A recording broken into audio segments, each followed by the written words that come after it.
Hey guys, this is me Mayuri. I am currently working as a probationary officer in one of the PSBs और SBI PO की admit card आ गई।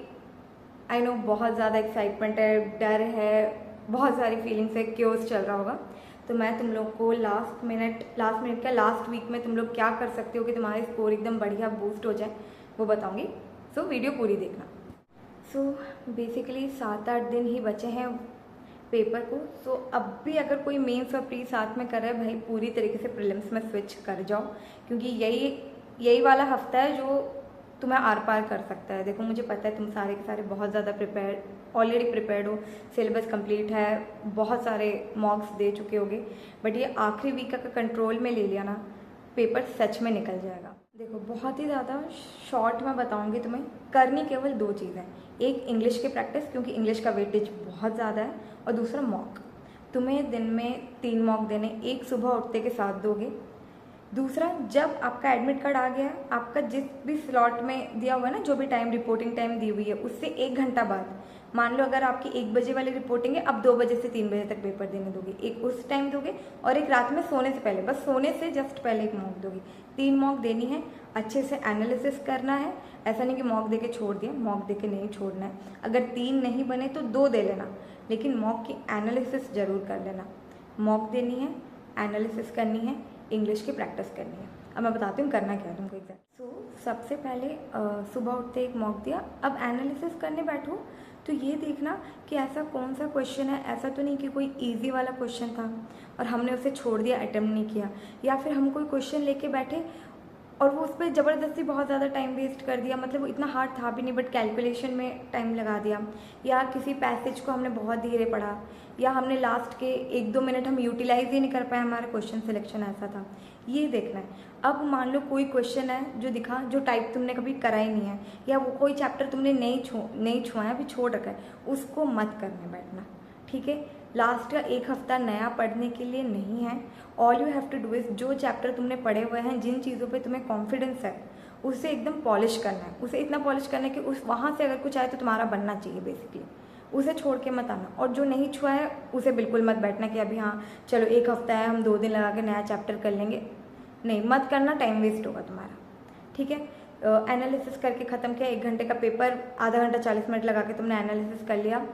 अब English करोगे। English की reading, fast reading और skimming की बहुत habit डालो, क्योंकि देखो 40 मार्क्स का पेपर है। पिछले साल जब मैंने पेपर दिया था 2 आरसी आ गई थी, तो एक तो स्टोरी बेस्ड टाइप की थी और दूसरी थी पूरी फाइनेंस वाली। तो फाइनेंस वाले पैसेज पढ़ने की हैबिट डालना, ठीक है। रीडिंग करो, जितनी रीडिंग कर सकते हो उतनी करो। एडिटोरियल की रीड करो, कोशिश करो अगर तुम्हें वीडियो के बिना समझ में आ रही है तो वीडियोस मत देखो अभी, ठीक है। खुद पढ़ो, खुद क्वेश्चन सॉल्व करो। उससे ना तुम्हें एक तो तुम्हारा टाइम कम जाएगा और तुम्हें समझ भी आएगा कि तुम्हें दिक्कत हो क्या रही है एक्चुअली। तो इंग्लिश की बहुत सारी प्रैक्टिस करनी है, मॉक देना है, मॉक की एनालिसिस करनी है, बस यही करना है। जितने ज़्यादा मॉक लगा सको उतने मॉक लगाना, ठीक है। अपनी बैठने की कैपेसिटी बढ़ाना। और ना एक चीज़ मैं बताना चाहती हूँ, एक्चुअली मैंने कुछ बच्चों को देखा, कुछ मतलब बच्चों क्या, कुछ एस्पिरेंट्स को जो प्रीलिम्स का मॉक पॉज करके दे रहे हैं। भाई प्रीलिम्स का मॉक क्यों पॉज करके दे रहे हो, ठीक है। चाहे तुम थक रहे हो, इरिटेट हो रहे हो, चाहे कैसा भी मूड हो, वहाँ एग्ज़ाम हॉल में नहीं पूछेगा ना भी एग्जामिनर तुम्हें कि चलो तुम्हारा मूड अच्छा नहीं है, तुमने पॉज कर लिया, या तुम्हें उलझन हो रही है, तुम्हें घबराहट हो रही है तो तुमने पॉज कर लिया। वहाँ तुम्हारे पास पॉज करने का ऑप्शन नहीं है। तो कैसे भी करके, चाहे तुम्हें इरिटेशन हो जाए, चाहे कुछ भी हो जाए, वो 1 घंटा जब मॉक शुरू होना, पॉज नहीं करना है, बिना पॉज के पेपर देना है बस, और कुछ नहीं करना। तुम्हें काम रहना है, शांत रहना है। लास्ट का 1 वीक है ना, नींद पूरी करो, मेडिटेट करो, शांत मन से शांति से पेपर दे के आना। ऐसा नहीं कि घबराने लगे हो तो मॉक के स्कोर डाउन जाने लगे, और मॉक के स्कोर डाउन जाते हैं आखिरी हफ्ते में, सबके जाते हैं। तो ये मत देखने लगना कि अरे यार मेरे तो मॉक के स्कोर कम होने लगे, अब तो मेरा पेपर कैसे ही निकलेगा। तो ऐसा मत सोचना, है ना। परसेंटाइल देखना। ऐसा भी होता है कि एंड में मॉक टेस्ट की जो कंपनी होती है, एंड के मॉक टेस्ट हार्ड भी होते हैं थोड़े, है ना, और थोड़ा डर के वजह से भी डाउन आ जाते हैं, तो ऐसा कुछ नहीं है। और मॉक टेस्ट से ना ईजी आता है पेपर, बात मान लेना मेरी, ईजी आता है।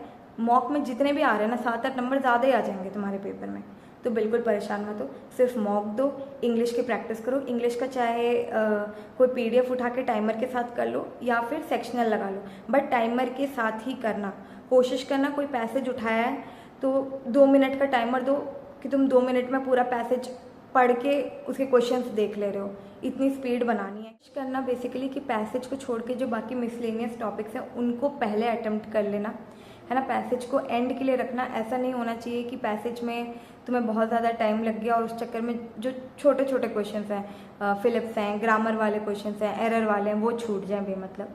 तो उन्हें इस तरह, है ना, सेक्शनल अटेम्प्ट करने की कोशिश करना।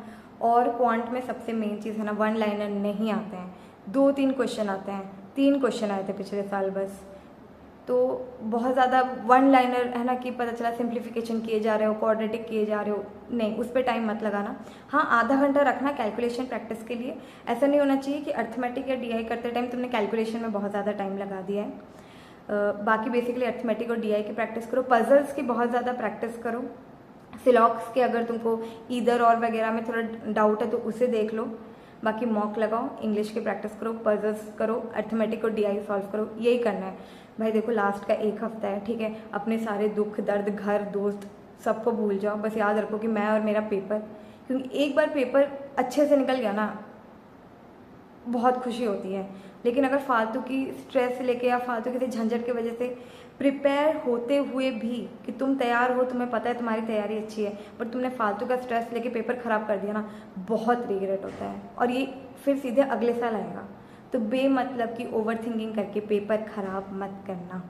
That's it for the video. मुझे जितना समझ में आया मैंने बता दिया। अगर आप लोगों को कुछ भी डाउट है कमेंट कर देना, मैं सबके रिप्लाई दे दूँगी। और मेरा एक टेलीग्राम ग्रुप भी है, उसका भी लिंक दे दूँगी। प्लस अगर तुम लोग बोलोगे तो मैं अपना स्कोर कार्ड स्क्रीन पे लगा दूँगी कहीं पे बीच में।